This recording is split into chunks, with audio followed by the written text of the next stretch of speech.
नमस्कार, मैं सौम्या दिवालिया और आप देख रहे हैं लुक मीडिया की खास पेशकश बातचीत। आज हमारे साथ मौजूद हैं कांग्रेस पार्टी के महासचिव राहुल रछारिया जी। सर, आपका बहुत बहुत स्वागत है हमारे चैनल पर।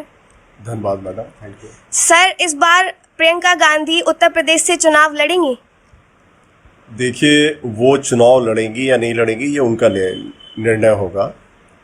जहाँ तक अभी हमें जानकारी, अभी हमें कोई भी ऐसे इंडिकेशन नहीं मिले हैं और जो भी, लेकिन हाँ, हम समस्त उत्तर प्रदेश के कांग्रेस के कार्यकर्ता और जितना भी उत्तर प्रदेश की सम्मानित महान जनता है वो उनके अंदर इंदिरा जी को देखती है, तो वो चाहती हैं कि वो चुनाव लड़े।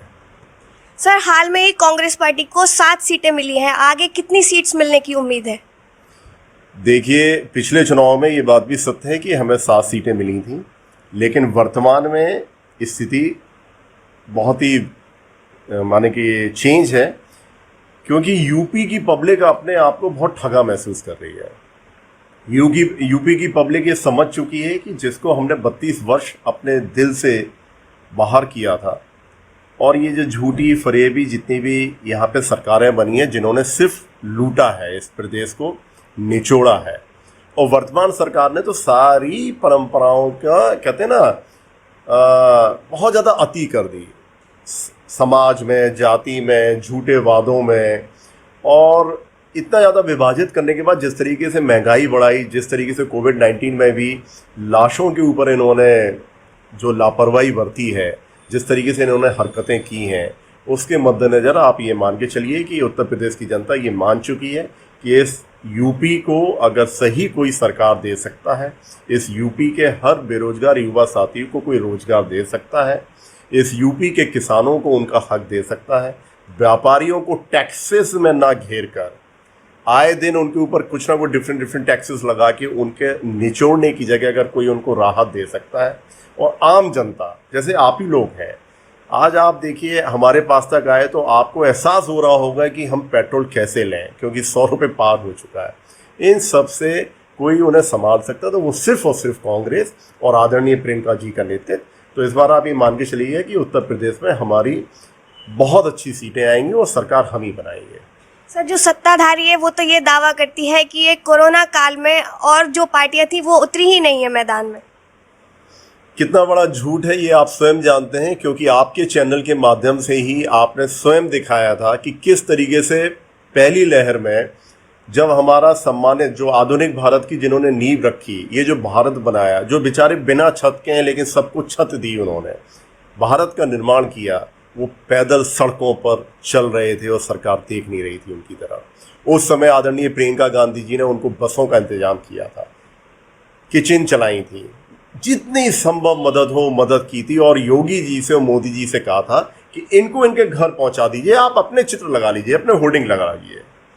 और पिछली बार भी और इस बार भी, वर्तमान में भी, हमारे आदरणीय प्रियंका जी और प्रदेश अध्यक्ष जी अजय कुमार लल्लू जी ने स्पष्ट कहा था कि उत्तर प्रदेश कांग्रेस कमेटी का एक एक कार्यकर्ता आपका वॉलंटियर है, हम सेवा कर रहे हैं, अगर आपको हमारी कहीं जरूरत पड़े तो आप बताइए, हम मदद करने को तैयार हैं, ठीक है ना। इसके बावजूद भी वो छुप के अंदर बैठ गए थे, घर के अंदर बैठ, और इसमें भी उन्होंने भ्रष्टाचार की सारी सीमाएं तोड़ दी, चाहे कुछ भी हो, हर तरीके से वो पैसा बटोरने में लगे हुए थे।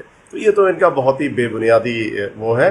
हिंदुस्तान की और उत्तर प्रदेश की जनता जान रही है कि उनके लिए अगर कोई संकट की घड़ी में खड़ा रहा तो वो सिर्फ और सिर्फ कांग्रेस और कांग्रेस का कार्यकर्ता और कांग्रेस का नेतृत्व। सर, पंजाब और छत्तीसगढ़ में चल रहे घमासान पर क्या असर पड़ेगा?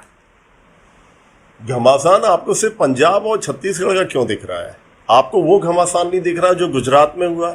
जितनी भी भाजपा शासित जितने भी राज हैं, उन्होंने तो सारे रिकॉर्ड तोड़ दिए मुख्यमंत्री बदलने का, वहाँ आपको कुछ नहीं दिख रहा है। और देखिए, जहाँ पे बहुत ज़्यादा प्यार होता है, जहाँ बर्तन होते हैं, आवाज़ आती है, हमारे यहाँ कोई घमासान नहीं चल रहा है। हमारे यहाँ शीर्ष नेतृत्व पे हम लोग को विश्वास है, हम लोगों ने एक बहुत अच्छा काम करके हम देख रहे हैं। वहाँ पे बघेल साहब को लोग याद कर रहे हैं और बघेल साहब के कार्य की सराहना कर रहे हैं। और जो हमारे अभी पंजाब के जो हमारे चुन्नी भाई बने हैं, वो भी जिस तरीके से आए, उन्होंने जनता की एक एक नफ्स के लिए जो कार्य अपने आप को समर्पित कर दिया, आप देखिएगा जो अब रिजल्ट आएगा, सिर्फ और सिर्फ उन्हीं को आशीर्वाद मिलेगा। सर, पंजाब में दलित मुख्यमंत्री बने हैं, तो आपको क्या लगता है उत्तर प्रदेश में भी बनेंगे? देखिए, पंजाब में एक बहुत अच्छे साधारण से कार्यकर्ता जो जनता के बीच का कार्यकर्ता था वो मुख्यमंत्री बने हैं। कांग्रेस पार्टी कभी जाति में या उस तरह की बातें नहीं करती। कांग्रेस के लिए हर भारतीय एक है। हम लोग उसको क्योंकि हम लोग गांधी जी और शास्त्री जी और अंबेडकर जी के दिए हुए संस्कारों पे चलते हैं। और जहां उत्तर प्रदेश की आपने बात कही है, उत्तर प्रदेश में भी आदरणीय गांधी जी, शास्त्री जी और अंबेडकर जी के जो कहते हैं ना चलन को, उनकी संस्कृति को अपने अंदर रखकर यूपी की सेवा भाव से आगे आएगा, वही यहाँ का मुख्यमंत्री बनेगा, वही मुख्यमंत्री बनेगा। सर, राहुल गांधी को कांग्रेस अध्यक्ष बनने में पार्टी को असमंजस है? देखिए, कांग्रेस पार्टी के अंदर कोई भी कंफ्यूजन नहीं है। कांग्रेस पार्टी एक लोकतांत्रिक पार्टी है। जहाँ तक बात है आप आदरणीय राहुल जी की बात कर रहे हो, तो राहुल गांधी एक सच्चे हिंदुस्तानी हैं और वो सिर्फ और सिर्फ इस देश की सेवा करना चाहते हैं। वो अध्यक्ष बने या अध्यक्ष नहीं बने, उनका लक्ष्य इस हिंदुस्तान की आवाम की सेवा करना है। और इसका देखिए जीवंत उदाहरण है। हम बेबुनियादी बातें नहीं करते हैं, अच्छे दिन आएंगे, 15 लाख आपके खाते में आएंगे, ये बकवास नहीं करते हम लोग। और यथार्थ में आज जनता की क्या स्थिति है, जीडीपी नीचे गिर गई है।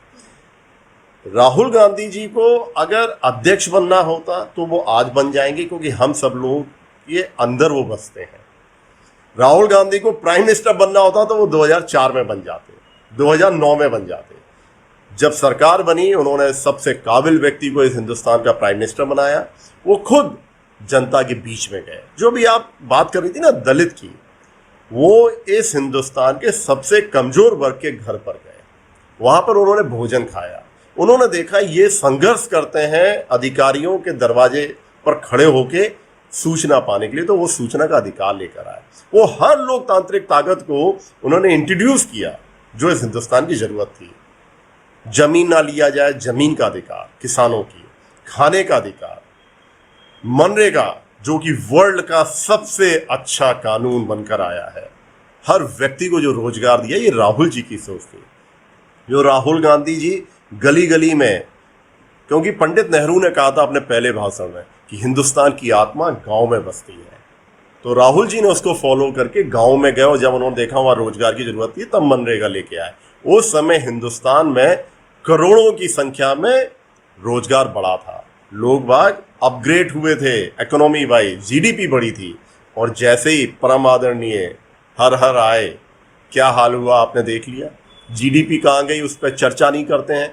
जिस मनरेगा को उन्होंने कैंसर कहा था, आज उसी मनरेगा को वो हथियार की जगह कंटिन्यू नहीं, उसी मनरेगा को वो उपयोग कर रहे हैं। जो उनकी थोड़ी बहुत चंद रोजगार की सांसें बची उसी मनरेगा से बची हैं।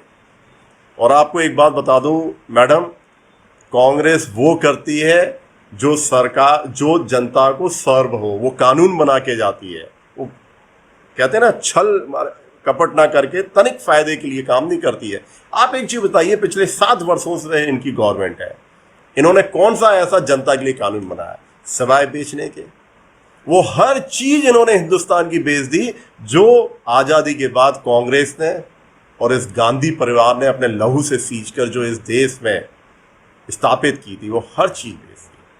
तो ये आपके सामने दर्पण को मैं क्या बताऊं, आप तो स्वयं देख रहे होंगे। सर, ये आने वाले विधानसभा चुनाव में क्या आप भी चुनाव लड़ेंगे? ये हमारी पार्टी का डिसीजन होगा। अगर उनको लगता होगा कि मैं पार्टी के सिंबल पर लड़ सकता हूँ, एक अच्छा कार्यकर्ता हूँ जो यहाँ के लोगों की सेवा कर सकता हूँ, तो वो हमें टिकट देंगे, क्योंकि हमारे पार्टी में बहुत काबिल लोग हैं। तो ये पार्टी का निर्णय होगा। और अगर वो टिकट देते हैं तो फिर झांसी की जनता अगर मुझे आशीर्वाद देगी, तो आप यकीन मानिएगा जिस तरह से मेरे बाबा ने झांसी की सेवा की, जिस तरह मेरे आदरणीय पिताश्री ने झांसी में एक कहते हैं ना एजुकेशन का और इंडस्ट्री डेवलपमेंट किया था। आज मैडम, जैसे अभी मुझे मालूम पड़ा कि आप सब लोग मास कम्युनिकेशन यूनिवर्सिटी, ये यूनिवर्सिटी मेरे ग्रैंडफादर की देन है। BHEL, Parichha, Rajghat, grassland, railway station का आधुनिकीकरण, ये सब मेरे ग्रैंडफादर, उनका मकसद था कि बुंदेलखंड में हर व्यक्ति शिक्षित हो और रोजगार पाए। तो ये उनकी दूरदृष्टि थी, जिसके कारण आज भी हमारा बुंदेलखंड और हमारा झांसी जिले रोजगार पा रहा है, मेरे फादर की दूरदृष्टि थी, तो वैसे ही हम सेवा करेंगे क्योंकि वो मेरे डीएनए में है। सर आपकी पार्टी काफी लंबे समय से बिना अध्यक्ष के चल रही है। अब तो वरिष्ठ नेता भी ये कहने लगे हैं कि कांग्रेस अपनी दिशा तय ही नहीं कर पा रही है, तो इस पर आप क्या कहेंगे? देखिए, हमारी पार्टी अध्यक्ष के साथ चल रही है। वर्तमान में हमारी आदरणीय सोनिया गांधी जी हमारी पार्टी की अध्यक्ष हैं। हम सबकी आस्था, हम सबका विश्वास उनके साथ है, तो ये तो गलत बात है। जहाँ तक आप कुछ बातें कर रहे हो, तो देखिए कहीं ना कहीं ऐसा नहीं है कि स्वार्थी सिर्फ भाजपा में है या सापा में या पासापा में है। स्वार्थी कुछ लोग हमारे यहाँ भी आ गए हैं, और फिर जो वर्तमान में हैं ये तो कहीं ना कहीं से घेरते ही हैं, ईडी के माध्यम से, जुडिशरी के माध्यम से कहीं ना कहीं। जैसे हमारे सिंधिया जी हैं, सिंधिया जी को वो लेकर गए, वैसे हुक और क्रुक उनको चाहिए हैं सभी लोग।